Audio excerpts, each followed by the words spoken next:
This is Mrs. Cooper. She lives a peaceful life in a duplex home in North Dakota.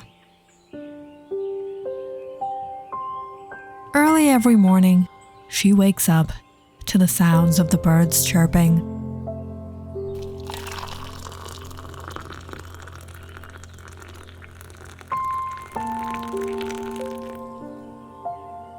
Sits by her window with a cup of hot tea in the chilly winter breeze, and enjoys the view of the Fox River not too far away.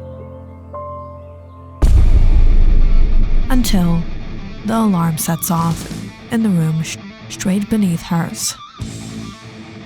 Who wakes up listening to that every morning? Mrs. Cooper lived on the second floor of her home and rented out the first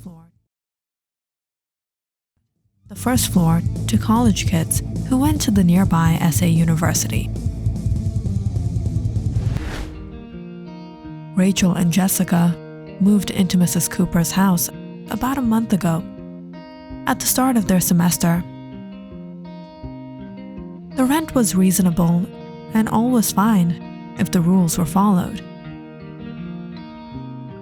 But the house was old, and 2 weeks into staying, the girls realized Mrs. Cooper could care less about fixing the issues with the plumbing and the heat. But hey, they could even that out by playing in her blind spot. Mrs. Cooper didn't like too much commotion, but Rachel and Jessica were party fans. Did you stuff the windows with pillows? Yeah.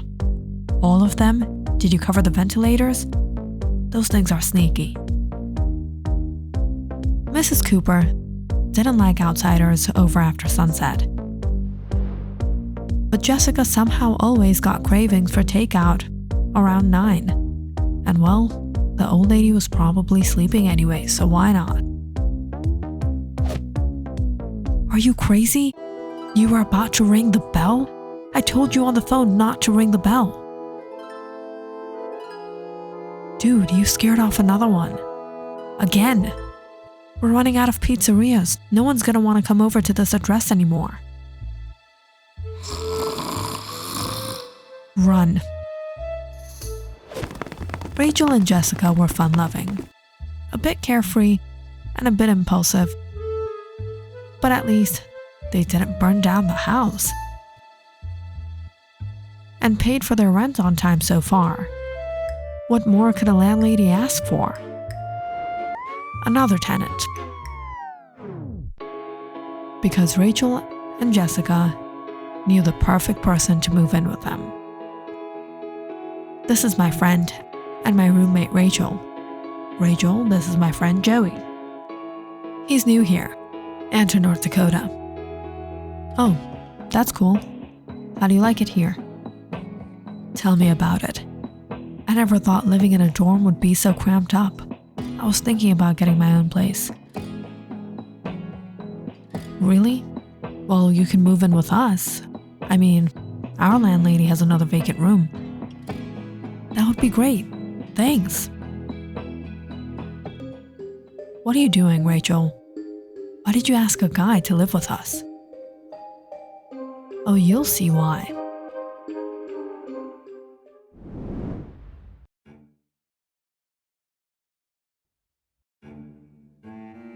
So Jessica introduced Joey to Mrs. Cooper.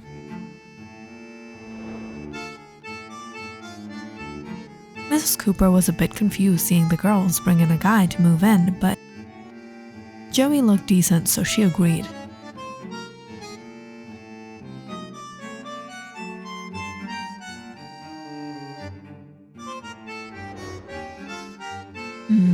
I thought you two were those kind of girls. What did she say? Nothing, she's like that.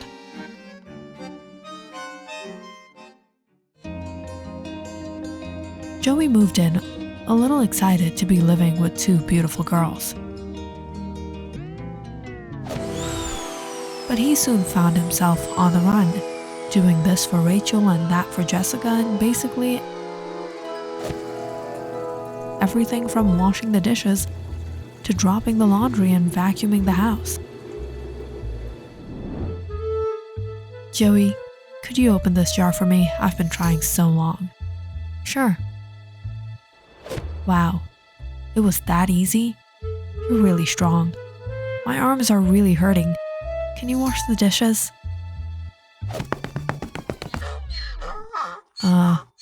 Okay. Joey, are you going out? That's great. Can you bring me a few things from the groceries? A few things? You have space for more? Thanks. You're so sweet. Here's my one.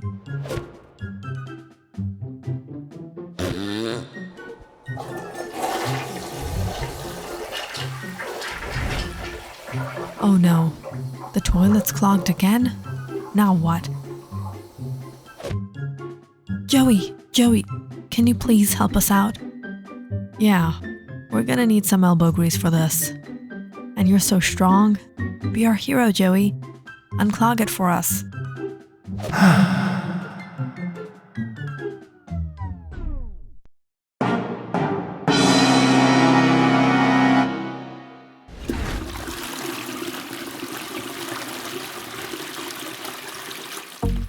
It was true.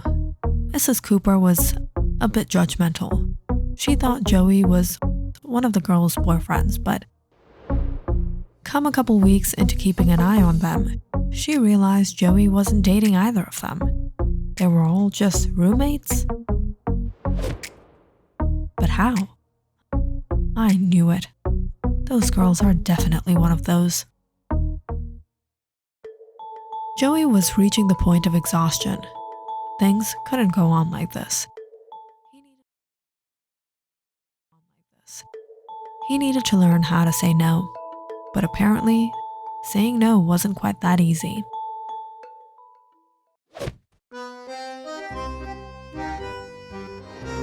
Joey, I'm really hungry. Can you cook for us? I'm really craving some pasta. Say no, Joey. Say no.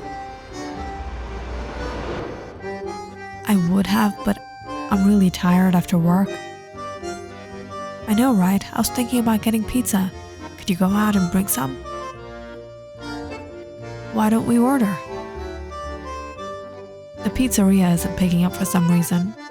Who knows why? Alright, I'll go get pizza. What? You wouldn't cook for me, but you're getting her pizza? I knew it. You're in love with her. What? Joey? Is that true? No, I'm not. It's just easier getting pizza. But Rachel is saying, and Rachel is always right. Yeah, you're so in love with her. You're always choosing her over me. What? When did I choose her? This is the first time I'm getting pizza.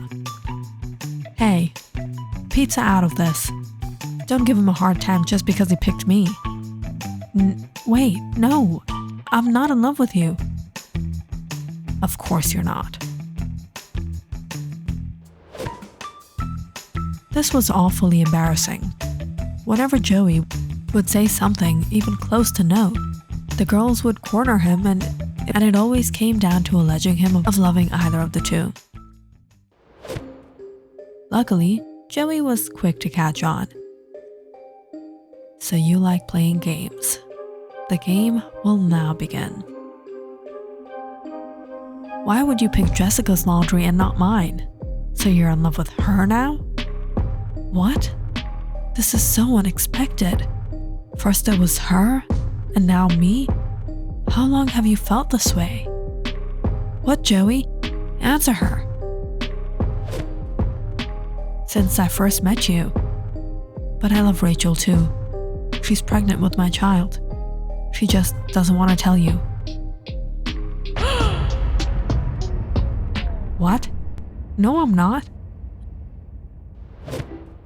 You can lie about our relationship, but you can't hide what's in there. Rachel, what is he talking about? I know you're hurt, but just because she's pregnant doesn't mean I don't love you too. I really want to do it with you too. Joey, you are too much. The girls were freaking out already, and Joey's task had gone down to none. But Joey had more coming. It was his time now. It's 8 a.m. I'm getting late. Who's in the bathroom? It's Jessica. Jessica, let me in. You know how much I love you. Let's take a shower together. What? No, we aren't. What do you mean we aren't? But Rachel was saying, and Rachel is always right. Luckily, it wasn't long before the girls decided to own up to their little game. Okay. We were just playing with you. Let's have truce. Yeah. We got you. You got us. We're even. Alright. Truce. And so, the friendship began. Things were now equal between the three. No one was taking advantage of anyone. But at the end of the day, Joey was a nice guy, so he ended up doing a lot of things that he would rather not do. Joey, can you hold the camera?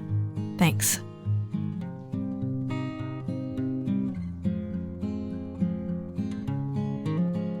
What are you doing? It's a TikTok. Stop staring at me. You're making me nervous. Hey, you were looking like a freak, but it turned out good. Things were going pretty smooth in the house. Everyone was getting along with everyone.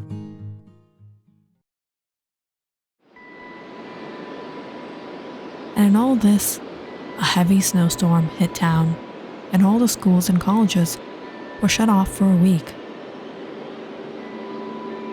And everyone was advised to stay at home. At first, it seemed like vacation, playing with the snow, enjoying staying at home, binge-watching old movies.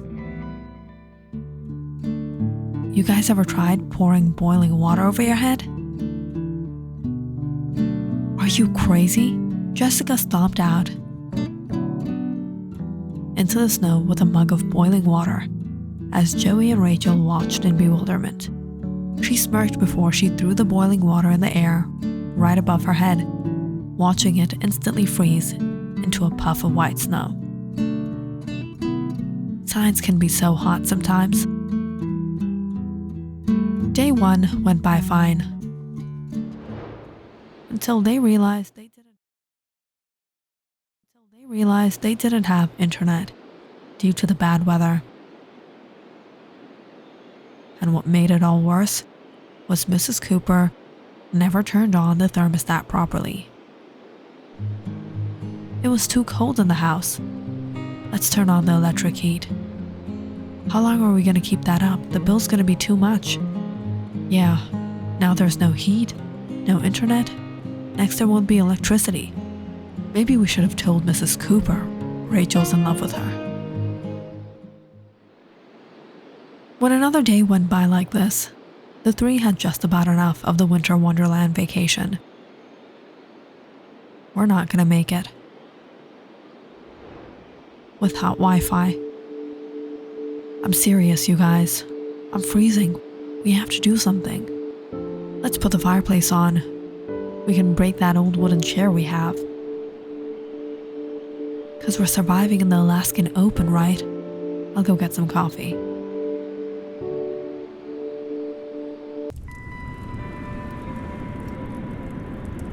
So the roommates broke apart an old wooden chair and set it on fire in the fireplace and huddled by it. You know what's better than this? Body warmth. Oh please, Joey. Both girls looked grossed out. The old lady was right. You two are probably one of those.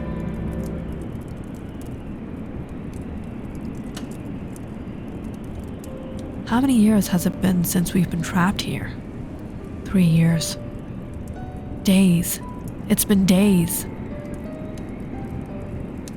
I'm bored. You guys got any ideas? Hey, it's getting dark out.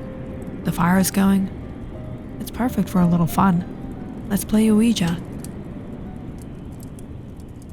We don't even have an Ouija board, genius. That's alright. We don't really need one, genius. Joey grabbed a piece of charcoal from the fireplace and drew the alphabets on the floor. What about the planchette? We can make that too. Phil took 3 pieces of the burnt wood, stuck them together, and placed it straight down on the floor. And the roommates sat around it. Alright, I'll go first. Are there any spirits here? No? Alright. Are Rachel and Jessica one of those girls? Joey was about to pull the planchette into the yes when Jessica pushed him down. You know we have to move it together, right? All of a sudden, the electricity went out. Look what you did. The spirits are angry now. Joey laughed as he got back up. Dude, what just happened? The spirit is here. Come on. Now we'll know your guys' secret. Yeah, of course the spirit is here. Alright, when is Joey going to die? What, you couldn't find a better question?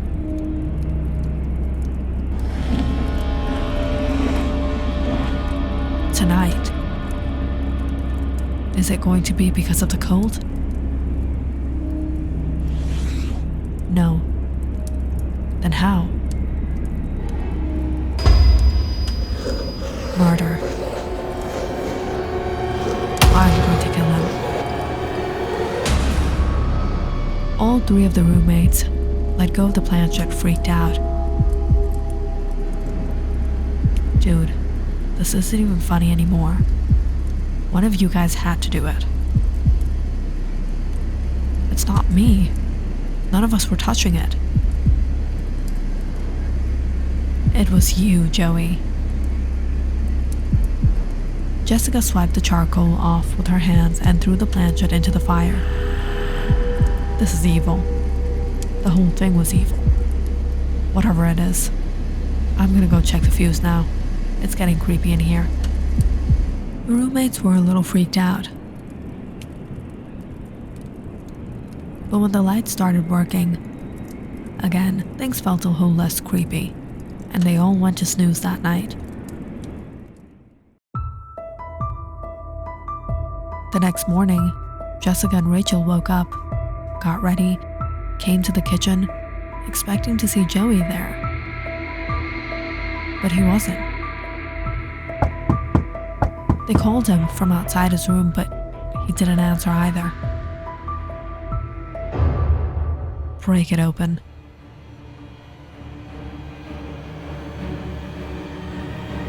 Jessica and Rachel broke off the knob, horrified to see Joey lifeless in his room. How did this happen? You think it was because of last night?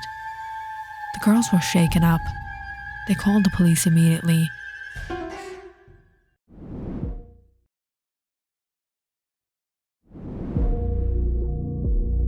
And it was just within moments that they and Mrs. Cooper arrived. We don't know how it happened. We were just playing with the Ouija board last night and the girls told the police everything, but it all sounded nothing more than stories. Mrs. Cooper, however, quivered in fear hearing their story. Seeing Joey in that condition, Jessica and Rachel didn't know how this could happen, but she did. It was before Joey had rented a room, before Rachel and Jessica moved in. Mrs. Cooper had rented this floor to a young woman named Olivia Johnson. She was a senior student, independent and mature, and Mrs. Cooper thought she would have no issues with this tenant of hers. But she soon realized the young woman wasn't quite happy in her life. Mrs. Cooper often used to hear her crying by the window downstairs. How could he do this with me? I gave him my everything. And he... Mrs. Cooper knew she was depressed, but she never expected Olivia to take such a drastic step. When Olivia didn't leave for work, like she usually did, the next morning, Mrs. Cooper went to check up on her, only to find her lifeless in her room. She had taken her own life. Mrs. Cooper's first instincts were to call the police, but she stopped, staring at the young woman just laying there. It was over for her, but not Mrs. Cooper. She still had a life to live. If news spread, no one would come to rent this place out of their superstitions. This was the only source of income Mrs. Cooper had, and she couldn't give it away. It was none other than Mrs. Cooper who had buried Olivia in their own backyard. In her own backyard. But perhaps that was far from any solution, because neither did Olivia get any relief by ending her life. Nor did Mrs. Cooper find a way for her problem. It was her. If you enjoyed this story, please like and subscribe to my channel and share this video with your friends and family.